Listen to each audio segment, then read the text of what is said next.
মিরপুরে আর কিছুক্ষণের মধ্যেই শুরু হতে যাচ্ছে বাংলাদেশ আফগানিস্তানের মধ্যকার তৃতীয় ও শেষ ওয়ানডে।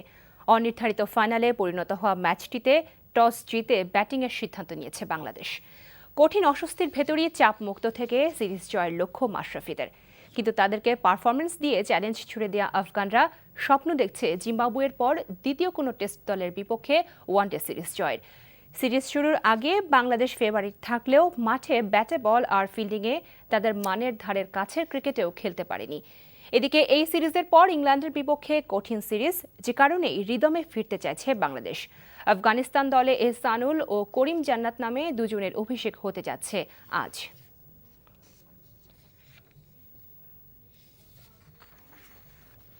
মিরপুর শেরেবাংলা স্টেডিয়ামে আছেন আমাদের সিনিয়র করেসপন্ডেন্ট সুব্রত ববি। আমরা সরাসরি যাচ্ছি তার কাছে।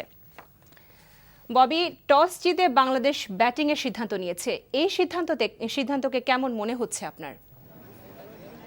লোপা, আসলে যেটা বলতে চাই সেটা হচ্ছে আগের যে দুই ম্যাচ, সেই দুই ম্যাচে কিন্তু আফগানিস্তান টস জেতার পর বাংলাদেশকে ব্যাটিংয়েই পাঠিয়েছিল। আজকে হয়তো তারা টস জিতলে কি নিত জানি না, তবে বাংলাদেশ আজকে টস জিতে ব্যাটিং নিয়েছে। আকাশের অবস্থাটা একটু বলতে চাই, সেটি হচ্ছে যে আমরা যখন এখানে এসেছিলাম এই আধা ঘন্টা আগেও কিন্তু এখানে প্রচণ্ড রোদ ছিল এবং আপনার গুমোট গরম ছিল। এখনকার আকাশে একটু মেঘলা আকাশ দেখা যাচ্ছে এবং বৃষ্টির একটা সম্ভাবনা আছে, বৃষ্টি হলেও হতে পারে। সেই ক্ষেত্রে যেটি হয় যে আফগানিস্তান যদি পরে ব্যাটিং করে এবং বৃষ্টি যদি হয়, নানা রকমের ইকুয়েশন সামনে চলে আসতে পারে। সেই বিষয়টি মাথায় রেখে বাংলাদেশকে ব্যাটিং করতে হবে। এবং এর আগেও আমি বলেছি যে আজকের যে উইকেটে খেলা হবে সেই উইকেটটা কিন্তু আগের মতো মন্থর বা স্লো নয়।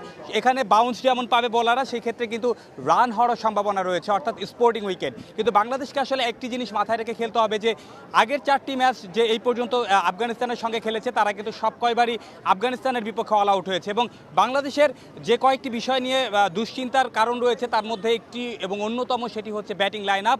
সিনিয়র ক্রিকেটাররা কেউ কিন্তু দায়িত্ব নিয়ে ব্যাটিং করতে পারছেন না, কেউ ফর্মে নেই, কেউ বা ফর্মে ফেরার ইঙ্গিত দিয়েও উইকেটে থিতু হওয়ার পরে কিন্তু উইকেট থ্রো করে আসছে। সুতরাং এই বিষয়টি মাথায় রেখে যদি বাংলাদেশ ব্যাটিং করতে পারে এবং যদি আফগানিস্তানকে 270 কিংবা 60 রানের উপরে একটা স্কোর দাঁড় করাতে পারে, তাহলে হয়তো এই ম্যাচটায় একটা জমজমাট আভাস থাকবে এবং বাংলাদেশের একটা জেতার সম্ভাবনা থাকবে। লোপা।